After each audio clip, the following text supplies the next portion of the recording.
Nagawhag karon ang Social Security System Osamis Branch ngadto sa tanan nga mobayad sa fourth quarter sa 2025 nga dili na unta pabuton pa sa gikatakda nga deadline sa pitsa 31 ni bulan sa Enero 2026 aron dili maghuot inig abot sa deadline kay dili malikayan tungod sa kadaghan sa mogamit sa internet, muhinay ang signal ug mosamot kalangan.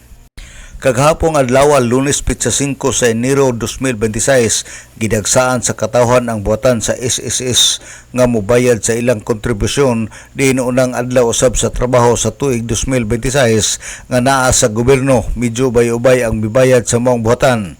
Sa interview ni Lisa lumantas ang branch head sa SSS Osamis nga kadtong mga self-employed dili na paabuton og deadline aron malikayan ang kalangan.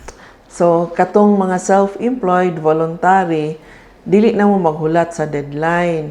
Dapat within the quarter, mubayad na mo. Pwede pod mo advance og bayad. Nga naman, para likayan nga dili mo mag-queue og dugay. Like karon daghan kaayong namayad, daghan kaayong mga members nga nianhi diri sa opisina tungod sa long holidays. So, para dili na mo maghulat og dugay nga mobayad, so much nga better kung naatay kwarta, ato na lang bayaran in advance.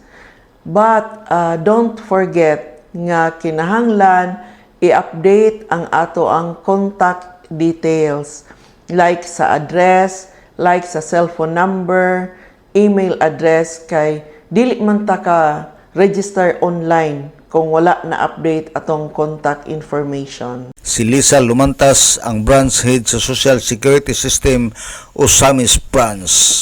Alang sa DXDD Radio Kampana ang radyo sa simbahan, WD45 Dudong Balgaminto, muduyog sa ika-75 nga jubileo sa Archdiocese sa Osamis Tanag sa Dakbayan.